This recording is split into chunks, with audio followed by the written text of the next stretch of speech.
This is the Consciously Created brand with me, Kirsty McGill. The Consciously Created brand is for the artists, creators, makers and curators, consciously creating businesses that aim to do better, putting planet and people over profit. The Zeno Purpose study showed that 94% of consumers globally said it's important that the companies they engage with have a strong purpose. Today I'm going to talk about why your ethics and values do matter to customers. Obviously, we should all be trying to make a positive impact and reduce damage as much as possible, both as people and businesses. But the thing is, it can help your business as well. If you are being transparent, if you're ethics and values focused. When I was researching this podcast episode, the word purpose kept coming up. The Cambridge Dictionary definition of purpose says why you do something or why something exists. And I think more and more people are looking to buy, support and work with companies that are putting their values and ethics in the priority over making money now. Research has shown time and time again that many consumers do care about the type of companies that they will purchase from. I think people want to buy from businesses that are trying to do good in the world. And in fact, customers, of course, actively boycott businesses that they feel aren't up to that standard as well. You see many calls to action from people to boycott certain companies that have been perceived to have done something or are involved with bad practices. And whilst this isn't everyone, there is a growing number of people that do factor in things like that. Ultimately, the purchases that people make are a reflection on them, and they want to be reflected in a good light by those choices. Someone might choose a certain brand that they perceive to be cool. You buy a luxury brand because you want to say something about yourself to the world. It might not even have the best design, but it has that logo, it has that brand name on it, and people want to buy into that. And I think the same thing is true when it comes to ethical businesses and people wanting to buy that. They want to show that they care about the environment, and most people do. If you actually ask people, they're going to say, of course they do, and they're going to say they care about animals. And it isn't always easy to make choices that ensure that we are protecting the environment and animals. But when it comes down to it, most people do care. And if they can choose a brand that's portraying themselves as caring about those things too, then they're going to prioritise that over a brand that doesn't. A lot of people, whether they are vegan or not, they might choose to buy cruelty-free makeup, and they'll look for that because a lot of people don't like the thought of that, of course. Now, I'm sure you can all think of examples as well of whether that's your own customers or in your family and friends, and the type of purchases that they make and choose. We all want to make the right choice, and it comes from a good place, doesn't it? Like, you're going to look for the soap brand that's vegan, that's palm oil free, that's environmentally friendly. It's not just me that's obviously musing on this. There are a number of studies as well.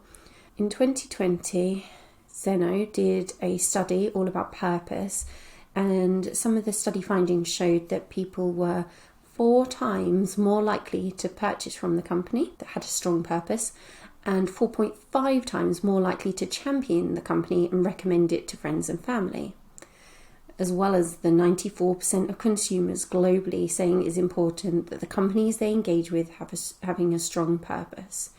I think this just goes to show, like I was saying, that the people want to be perceived well and they want to be making the right choices, and so they're going to recommend those type of companies to their friends. And this is the same for your business too. If your foundations have good ethics and values, and then you need to make sure that you are portraying that to people, because it will help sales. Ultimately, it will help people want to recommend you and talk about you. Another study in 2021 by OpenText showed that 9 in 10, so 88%, of global consumers try to prioritise buying from companies that have ethical sourcing strategies, and 83% would spend more for ethically sourced products. It showed that Gen Z and millennials in particular, would choose not to buy from companies with unethical sourcing. Now, this goes to show that it goes a little bit deeper than just the surface stuff as well, because this is really talking about the ethical sourcing strategies. Nowadays, when we've got social media and people can find out about things that have happened in the sourcing process, when it comes down to like workers or how things are made and how resources are gathered and accessed and taken, we know this more. It's spread around and it's shared on the news, it's shared across social media. So we're more and more aware of that, and we want to be making the better choices because we see the devastating impact that it can have for humans, the environment, animals. You have to, where possible, try and ensure that it goes a bit beyond just the surface level of like this product's vegan or organic. It goes to show that the sourcing matters too. This comes down to the various aspects. If you've got a product, it's not just about the actual product inside. You might need to consider things like your packaging and manufacturing of that too. The commercial argument is strong. 64% of consumers find brands that actively communicate their purpose more attractive.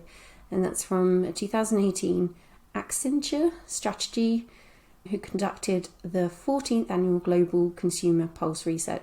So if we look at that again, 64% of consumers find brands that actively communicate their purpose more attractive. This goes to show that you can use it in your marketing. We want to always avoid greenwashing and trying to be perceived in a different way than we are, but you can definitely talk about it.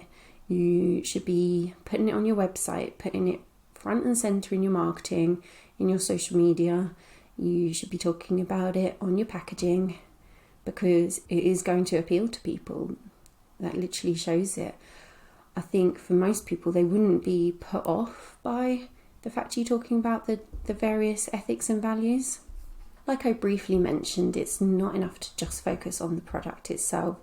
For companies that have employees, the ripple effect matters too. Company culture has become increasingly important to employees and customers. I think again it comes down to we are more aware of who we're buying from. We can go and read reviews online. We can go and look on, is it Glassdoor, where you can see what employees are saying about the company, and you might see stuff called out on social media otherwise. There might be a brand that you love and then you see something that actually, like the employees are treated really badly and it really reflects badly on the company. Also, as people themselves become more interested and passionate about the environment, they want to work for companies that are doing good. I think you see it a lot in the creative industries actually. So there is quite a lot of designers that will talk about wanting to work with charities and non-profit companies, environmental sector, all things like that, because if it's something they're interested in, they don't want to work for the brands that aren't as ethical. I have another statistic here. This episode is probably going to have a few more than others because I just thought, rather than just talking about how I think that these things matter to people, there really is the supporting evidence. So 65% of consumers are influenced to buy a brand, product or service by the words, actions, values and beliefs of a company's employees, not just the CEO or marketing spokesperson. That's from Accenture Strategy, who conducted the 14th annual Global Consumer Pulse Research. This shows again that people will listen to and maybe even seek out or certainly see what the employees of a company are doing and saying, what they're saying about the brand, product or service, but probably equally there's a high profile case of an employee doing something negative. That's not going to reflect well too. In particular for larger companies, they will be held accountable when there are injustices or consequences in their supply chains due to poorer working conditions. There's been a lot of incidences in the fashion industry that were very high profile really showcasing the garment workers in poor conditions or tragedies that happened. Of course, then the company should be held accountable, because especially as a large company, their purchasing power has consequences. They could choose to pay more, they could choose to ensure the facilities are better, the workers' rights are upheld, and it is down to them to ensure that that happens, because they have the money to. I think it's probably going to be less critical, I think as a smaller company, it's less likely that you're going to be held accountable if something were to happen in the supply chain. It's probably less likely to be found out as well, but even so, it could happen. You could get swept up in something, but yeah, I just think for the most part, people would be more forgiving and understanding the lack of control that you have within the supply chains that you work with. And that's not to say don't do any due diligence. You've got to obviously try. And I can think though, just recently seeing a small local brand getting swept up in a lot of sort of blame and finger pointing and negativity surrounding them because they weren't able to deliver their products, partly because of the recent Royal Mail strikes here in this country. And like I say, like with social media nowadays, it's so easy to complain and talk about it. Another fact that I found from Accenture was that 53%, so more than half of consumers who are disappointed by a brand's words or actions on a social issue complain about it. This doesn't just mean complaining in a letter writing exercise that might have happened in the past. Now we publicise it. Now we talk about it on social media. We tell our friends, and we maybe take it to the news even. It becomes more high profile than it ever might have in the past. And again, it just shows how more and more this is important. So, what can you do?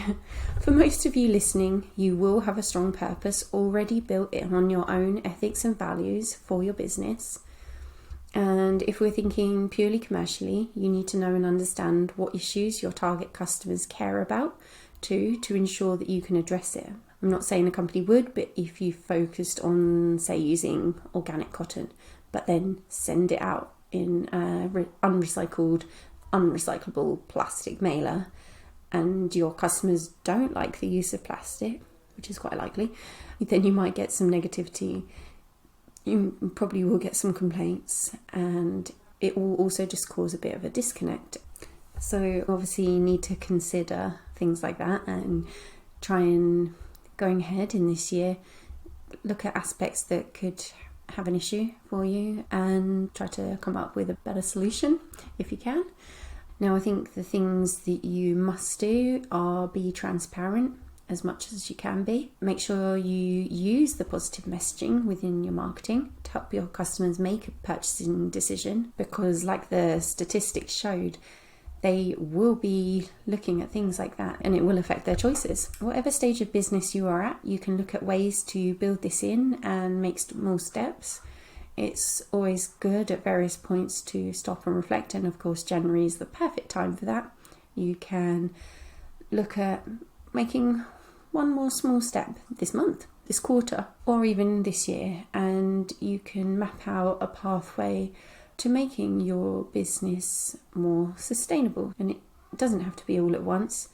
If you think about a lot of big companies, you see stuff like, oh, by 2030 we will have done XYZ. So I'm not saying go out and do everything now, right now. None of us are perfect. I'm certainly not. I've tried to do small little steps, but there's always more, and I wish I could do more, but like you, I don't necessarily have all the resources for that at the moment. But yeah, it's about doing what you can. Coming up in an episode soon, I'm actually going to cover some things you can do to make your website a little bit greener. That might be a good step to take. If you want to look at kind of incorporating more of your values into your like whole branding and the messaging and the visual side of it as well, then if you're interested in working together, you can go to my website at elmleafstudio.com. I have a number of services that cover brand identity and website design, and like the websites, I try to make them a little bit greener, and for the branding we could talk about ways to ensure your message is coming across well and will connect with your target audience. As you've heard, customers increasingly want to support brands that align with their values, stand up for social issues, show transparency, have ethical sourcing, and treat employees and workers well. I think that in general, customers will be more lenient on smaller brands that are coming from a good place and trying. There is a different expectation and understanding than for larger corporations. It's about thinking of what matters to you and your customers and what you can do now and in the future. As a business that has built ethics into your core, you have the advantage of being able to highlight these things to your customers. If your branding isn't truly conveying your values, you can find out more about working together at elmleafstudio.com. Thank you for listening to today's episode of The Consciously Created Brand.